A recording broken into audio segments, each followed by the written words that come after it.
వీక్షకులందరికీ నమస్కారం. బ్యాంక్ అనే పదం అందరికీ తెలుసు. బ్యాంకుల్లో ఏమేం చేస్తారనేది కూడా అందరికీ తెలుసు. అయితే బ్యాంకుల్లో లోన్ అనేది ఏ విధంగా పొందొచ్చు, ఎవరు అర్హులు, ఎవరు అనర్హులు, ఇట్లాంటి విషయాలన్నీ కూడా మనకు తెలియజేయడానికి Canara bank lead district manager ఎం భుజంగరావు గారు మనతో ఉన్నారండి. వారి ద్వారా మరిన్ని వివరాలను బ్యాంకు లోన్స్కి సంబంధించి అడిగి తెలుసుకుందాం. నమస్కారం అండి. నమస్కారం అమ్మా. కార్యక్రమానికి స్వాగతం అండి. Thank you.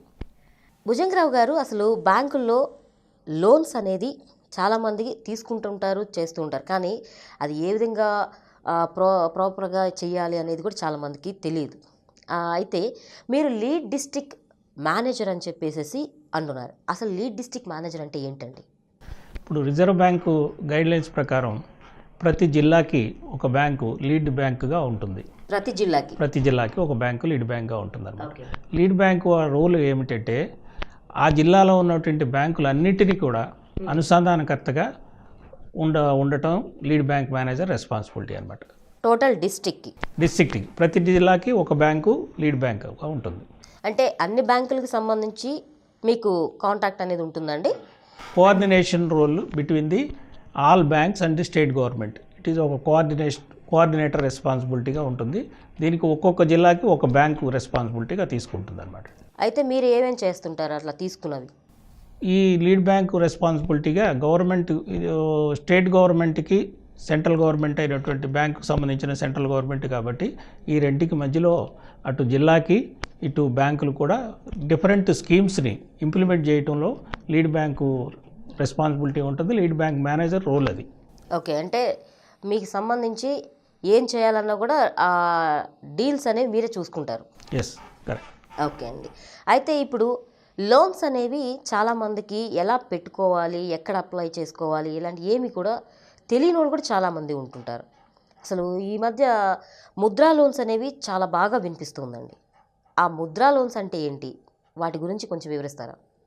ఈ ముద్రా లోన్ అనేది చిన్న చిన్న వ్యాపారం చేసుకునే వాళ్ళకి, చిన్న చిన్న పరిశ్రమలు పెట్టుకునే వాళ్ళకి, లేదంటే చిన్నటువంటి ఈ సర్వీస్ సెక్టర్లో ఏదైనా చేసుకునే వాళ్ళకి కూడా ముద్రా లోన్ అనేది 10 లక్షల లోపు అప్పు తీసుకునే వాళ్ళందరికీ ముద్రా లోన్ అనేది గవర్నమెంట్ స్టార్ట్ చేసింది 2016 సంవత్సరంలో. ఈ ముద్రా స్కీము చాలా పాపులర్ అయ్యింది ఈ మధ్యలో. ఎందుకంటే బ్యాంక్స్ కానీ గవర్నమెంట్ కానీ అందరూ కూడా ప్రోత్సాహం చేయటం కూడా బ్యాంక్స్ కూడా ముందుకు వచ్చి చేస్తూ ఉన్నాయి. ఎవరైనా సరే వ్యాపారం, అటు పరిశ్రమలు లేకపోతే సేవా రంగంలో చేసుకునే వాళ్ళకి ముద్రా లోను అప్లై అవుతుంది అనమాట. అంటే మీరు 10 lakhs వరకు అన్నారు కదండి, అంటే స్టార్టింగ్ ప్రైస్ అనేది ఏముంటుందంటారు? ఇందులో ముద్రాలో 3 తరగతుల కింద ఉన్నాయి. ఒకటి శిశు అంటే 50 లక్షలు, కిషోర్ అంటేనేమో 5 లక్షల వరకు, తర్వాత తరుణ్ అనే స్కీము 10 లక్షల వరకు. మొత్తం 10 లక్షల వరకు కూడా ఈ స్కీమ్లో లోన్ పొందే అర్హత ఉంటుంది. అంటే స్టార్టింగ్ అంటే అంతకుముందు నాకు తెలిసి 50,000 నుంచి కూడా తీసుకోవచ్చు అనేది విన్నానండి. అది మరి ఎంతవరకు కరెక్ట్ అంటారు? 50,000 లోన్ కూడా తీసుకోవచ్చు. 50,000 లోన్ తీసుకోవడానికి ఎక్కువ ఫార్మాలిటీస్ పెద్దగా ఉండవు. తర్వాత 5 లక్షలు ఒక తరగతి, మిగతా అది 10 లక్షల వరకు అనమాట అండి. ఓకే, అన్ని పరిశ్రమలకు సంబంధించి మాత్రమే అంటారు? ఇది పరిశ్రమలకే కాదు, పరిశ్రమలు కానీ వ్యాపారం కానీ సేవా రంగాలు ఏదైనా సరే ఈ మూటి తరగతులకు కూడా ఈ స్కీమ్ వర్తిస్తుంది. ఓకే, తక్కువ అమౌంట్ నుంచి ఎక్కువ అమౌంట్ వరకు కూడా ఎంతైనా తీసుకోవచ్చు అంటారు. దానికి ఎవరు అర్హులు అంటారు? ఇప్పుడు ఇందుకు ఆల్రెడీ మీరు ఏదైనా వ్యాపారం నడుపుతున్నారు, దాని ఎక్స్పాన్షన్కి, దాన్ని పెద్దది చేయడానికి ఏదైనా కావాలనుకున్నా కూడా ఈ స్కీమ్లో వర్తిస్తుంది. లేదంటే కొత్తగా స్థాపించడానికి కూడా ఈ స్కీమ్లో మీరు అప్లై చేసుకోవచ్చు. ఓకే, అంటే అప్లికేషన్ ఫామ్స్ అనేవి ఎట్లా ఉంటాయి, ఏ విధంగా అప్రోచ్ అవ్వాలంటారు? దీనికి అప్లికేషన్ ఫామ్ కూడా ఆన్లైన్లో మీకు అవైలబిలిటీ ఉంది. లేదంటే మీరు దగ్గరలోని మీరు ఏ బ్యాంకులో అయితే మీకు అకౌంట్ కానీ డీలింగ్స్ ఉన్నాయో ఆ బ్యాంక్ మేనేజర్ దగ్గర కూడా మీరు వెళ్ళి అప్లికేషన్ ఫామ్ సబ్మిట్ చేయొచ్చు. సెక్యూరిటీ అనేది ఏమైనా అడుగుతారంటారా? అంటే తక్కువ అమౌంట్ నుంచి ఎక్కువ అమౌంట్ వరకు ఉంది కాబట్టి సెక్యూరిటీ లాంటిది ఏమైనా అడుగుతారా? 10 లక్షల వరకు కూడా ఏ విధమైనటువంటి సెక్యూరిటీ అవసరం లేదు ముద్రా స్కీమ్లో. మీరు ఏదైతే మెషినరీ కానీ స్టాక్ కానీ ఏదైతే పొందుతారో ఆ లోన్ ద్వారా అది మాత్రమే సెక్యూరిటీగా ఇవ్వాల్సి ఉంటుంది. వేరే ఏ విధమైన సెక్యూరిటీ ఇవ్వాల్సిన పని లేదు. ఓకే, ఏ రంగాలకు ఇచ్చే అవకాశం ఉంటుందంటారు? ఇది మేము ముందు అనుకున్నట్టుగానే మనం 3 రంగాలకి, అటు పరిశ్రమలు, వ్యాపారం, సేవా రంగం ఏ విధమైనటువంటి రంగం అయినా సరే ఈ స్కీమ్లో వర్తిస్తుంది అనమాట. వీటికి ఈ ముద్రా లోన్కి డాక్యుమెంట్స్ అనేవి ఏమేమి సబ్మిట్ చేసేది ఉంటుందండి? దీనికి పెద్ద డాక్యుమెంట్స్ కూడా పెద్ద అవసరం ఉండదు. మెయిన్గా మీరు ఏవైతే చేయబోతున్నారో, ఏవైతే చేయాలనుకుంటారో దానికి సంబంధించిన చిన్న ప్రాజెక్ట్ రిపోర్ట్ లాంటివి తయారు చేసి మీరు బ్యాంకుకి సబ్మిట్ చేయొచ్చు. దానికి కావాల్సిన లైసెన్స్లు, పర్మిషన్స్ ఒకటి ఏదైనా అవసరం అయితే ఉంటే అది ఒకటి ఉంటుంది. లేదంటే ఎక్కడ పెట్టాలనుకుంటున్నారో మీరు దానికి సంబంధించినటువంటి లీజ్ అగ్రిమెంట్ కానీ, లేదంటే సొంత ప్రాపర్టీ అయితే దానికి ప్రూఫ్ కానీ ఇస్తే సరిపోతుంది. అంతకు మించిన పెద్ద డాక్యుమెంటేషన్ కూడా ఏమీ అవసరం ఉండదు. ఓకే అండి. అంటే మార్జిన్ మనీ అట్లా ఏమైనా ఉంటుందంటారా వీటికి? మార్జిన్ మనీ నార్మల్గా బ్యాంకు రూల్స్ ప్రకారం 15 నుంచి 25% అనేది మార్జిన్ మనీ ఏ స్కీమ్కైనా సరే అది తప్పనిసరి అయిన అవసరం ఉంది. కాకపోతే 25,000 రూపాయల లోన్ లోపు అయితే ఆ మార్జిన్ మనీ కూడా అవసరం లేదు. పెద్ద అమౌంట్ అయితే 15 నుంచి 25% వరకు మీకు మార్జిన్ మనీ మీ సొంత పెట్టుబడి కింద చూపించాల్సి ఉంటుంది. అంటే ఈ ముద్రా లోన్ అనేది 25,000 రూపాయలకి కూడా ఇస్తారంటారా? 25,000 రూపాయలు, 50,000 రూపాయల లోను లోపు శిశువు స్కీమ్ కింద మీకు ఇస్తుంది. దీనికి పెద్ద ఫార్మాలిటీస్ కూడా ఏమి ఉండవు. మీరు బ్రాంచ్ మేనేజర్ కానీ మీ దగ్గరలోని బ్రాంచ్ మేనేజర్ని వెళ్ళి సంప్రదించవచ్చు. అయితే అండి, ఇప్పుడు యూనిట్ ఆల్రెడీ రన్ అవుతూ ఉందనుకోండి, సంథింగ్ ఏదైనా ఒక వ్యాపారం రన్ అవుతూ ఉంది, ఆ వ్యాపారం రన్ అవుతున్న వాళ్ళకు కూడా ఈ ముద్రా లోన్ అనేది అప్లై చేసుకోవచ్చు అంటారా? తప్పకుండా. ఆల్రెడీ వ్యాపారం చేస్తున్న వాళ్ళు దాన్ని అభివృద్ధి చేయడం కోసం కూడా మీరు ఈ ముద్రా లోన్ ద్వారా అప్లై చేయొచ్చు. ఆల్రెడీ మీరు వ్యాపారం చేస్తున్నారు కాబట్టి దానికి తగ్గటువంటి పాత సేల్స్ కానీ, దానికి బ్యాలెన్స్ షీట్ ఏదన్నా ఇన్కమ్ ట్యాక్స్ రిటర్న్ కానీ, బ్యాలెన్స్ షీటు, జిఎస్టీ రిటర్న్స్ ఇలాంటి ఏదైనా ఉంటే మీరు దాన్ని బ్యాంకుకు సప్లై చేసి మీరు దాని అభివృద్ధి కోసం కూడా మీరు తప్పనిసరిగా ముద్రా స్కీమ్లో అప్లై చేసుకోవచ్చు. ఇందులో ఈ బ్యాంకుకు సంబంధించి మీ లోన్ తీసుకున్నప్పుడు చెల్లింపు అనేది ఏ విధంగా ఉండాలంటారు? చెల్లింపు 2 రకాలుగా ఉంటుందమ్మా. ఇప్పుడు ఇందులో ఏంటంటే, ఒకటి టర్మ్ లోన్ అంటారు. టర్మ్ లోన్ అంటే ఏంటంటే మెషినరీ కొనుగోలు కోసం మీరు తీసుకునేటువంటి అప్పు. అది మీకు 3 నుంచి 5 సంవత్సరాల దాకా కూడా మీరు తిరిగి చెల్లించుకోవచ్చు. అది కాకుండా మీరు వ్యాపారం కోసం తీసుకున్నట్టయితే రన్నింగ్ అకౌంట్ కింద, ఓవర్ డ్రాఫ్ట్ కింద కానీ, ఓసీసీ అకౌంట్ అంటారు, దాని కింద ఇస్తారు. అది మీరు ప్రతి సంవత్సరం రెన్యూవల్ చేసుకుంటూ మీరు ఇంకా పెంచుకోవాలంటే ప్రతి సంవత్సరం కూడా రెన్యూవల్ టైంలో మీరు పెంచుకుంటూ పోవచ్చు. ఓకే. అంటే ఈ ప్రాసెస్ అనేది చాలా ఈజీ అంటారు? చాలా ఈజీ. అది సింపుల్ ప్రాసెస్. ముద్రా స్కీమ్ అనేది వెరీ వెరీ సింపుల్ ప్రాసెస్లో నడుస్తుంది.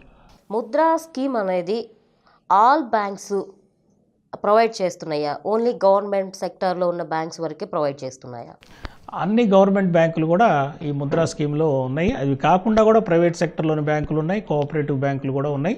ఇవన్నీ ఆల్మోస్ట్ అన్ని బ్యాంకుల్లో కూడా మీకు ముద్రా స్కీమ్ ఉంది. అంతేకాకుండా మీకు దగ్గరలోని ఏ బ్రాంచ్ మేనేజర్నైనా మీరు సంప్రదించి ఈ స్కీమ్లో మీరు అప్లై చేసుకోవచ్చు. అంటే అండి, కొంతమంది ఒక బ్యాంక్లో లోన్ తీసుకుంటారు, మళ్ళీ వేరే బ్యాంక్కి వెళ్ళి అప్లై చేసుకుంటారు. అట్లా కూడా ఇచ్చే అవకాశాలు ఉంటాయా ఈ ముద్రా లోన్స్ అనేవి? ఒక ఫర్మ్కి ఒక బ్యాంక్ ద్వారానే అప్లై చేసుకోవచ్చు. ఒక ఫర్మ్ ఒక బ్యాంకులో కాకుండా మళ్ళీ ఇంకొక బ్యాంకులో లోన్ అప్లై చేసుకోవచ్చు. సపోజ్ మీ అకౌంట్లో మీ కరెంట్ అకౌంట్ ఒక బ్యాంకులో ఉంది, మీరు ఆ బ్యాంకు కాకుండా మీరు ఇంకో బ్యాంకును కూడా సంప్రదించవచ్చు. మరొకసారి చెప్తారండి ఇది, అంటే ఎక్కడ అప్లికేషన్ అనేది ఉంటుంది అనేది ఆన్లైన్లో?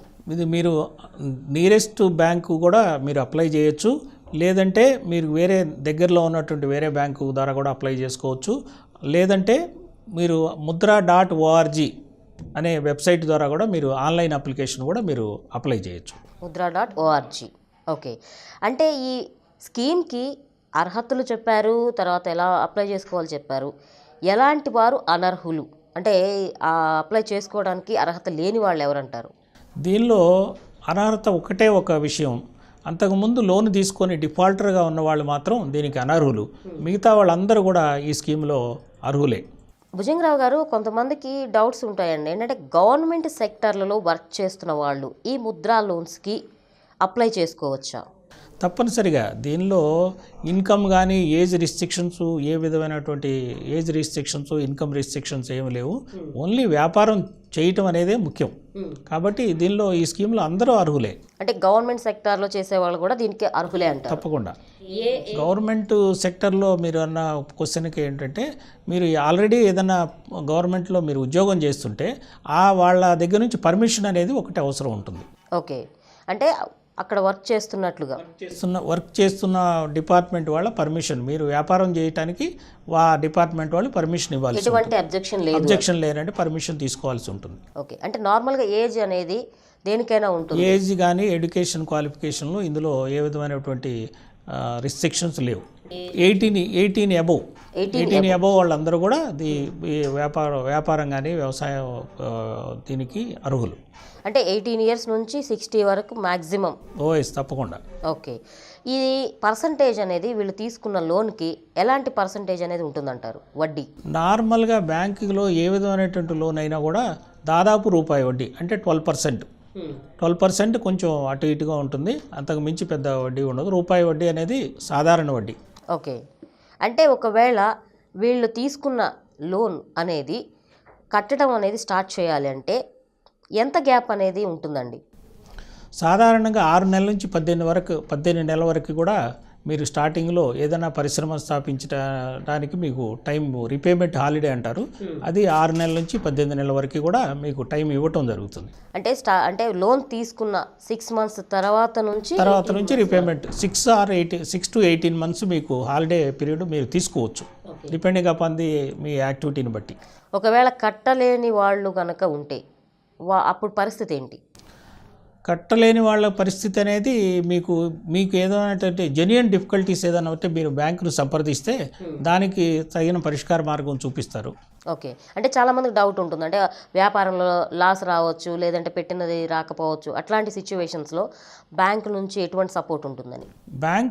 నష్టాన్ని బ్యాంకులు భరించవు, కానీ మీకు కావాలంటే సహాయ సహకారాలు మాత్రం తప్పనిసరిగా అందిస్తారు. దానికి ఏదైనా మీ రీపేమెంట్లో ఏదైనా ఇబ్బందులు కానీ కలుగజేస్తే దాన్ని సానుకూల దృక్పథంతో ఆలోచించి దానికి సరైనటువంటి మీరు సూచనలు బ్యాంకు తప్పనిసరిగా చేస్తుంది. భుజంగరావు గారు, మరి ఈ ముద్రా లోన్స్లో సబ్సిడీ లాంటివి ఏమైనా ఉంటాయా? చాలామందికి ఆ డౌట్ అనేది ఉంటుంది. ముద్రా లోన్కి సపరేట్గా ఈ స్కీములో మాత్రం ఏ విధమైన సబ్సిడీ ప్రొవిజన్ లేదు. ముద్రా లోన్ వరకు సబ్సిడీ స్కీమ్ లేదు. మీరు ఆ స్కీము ఏదైనా సబ్సిడీ ఉంటే, స్టేట్ గవర్నమెంట్ కానీ ఏదైనా సబ్సిడీ స్కీమ్ ఉంటే అందులో మీరు అప్లై చేసుకోవడానికి ఏ విధమైనటువంటి అభ్యంతరం ఉండదు. అది లోను ముందు కానీ తర్వాత కానీ మీరు అప్లై చేసుకోవచ్చు. ఓకే, అంటే ఇప్పుడు ఈ లోన్ రన్ అవుతున్న టైంలో సకాలంలోనే అన్నీ వాళ్ళు కట్టునే నెక్స్ట్ మళ్ళీ వాళ్ళు ఏదైనా అప్లై చేసుకోవాలనుకుంటే అవకాశం ఉంటుందంటారా? ఒక లోను రన్ అవుతూ ఉండగా మళ్ళీ తిరిగి లోను పొందాలంటే మీరు ఆల్రెడీ ఉన్న డీలింగ్స్ కరెక్ట్గా ఉండి తర్వాత ఎక్స్పాన్షన్కి అవసరం అని బ్యాంకు దాన్ని బ్యాంకు ఒప్పుకుంటే తప్పనిసరిగా మీరు మళ్ళీ ఎక్స్పాన్షన్ కూడా లోన్ రన్నింగ్ టైంలో కూడా మీరు ఎక్స్పాన్షన్ చేసుకోవడానికి బ్యాంకులు సహకరిస్తాయి. థ్యాంక్ యూ అండి, థ్యాంక్ యూ సో మచ్ అండి. ముద్రా లోన్స్కి సంబంధించి మా ప్రేక్షకులందరికీ కూడా చాలా వివరాలు అనేవి తెలియజేసినందుకు. మరి ఈ వీడియో కనుక మీకు నచ్చినట్లయితే లైక్ చేయండి, షేర్ చేయండి, సబ్స్క్రైబ్ చేయండి. నమస్కారం.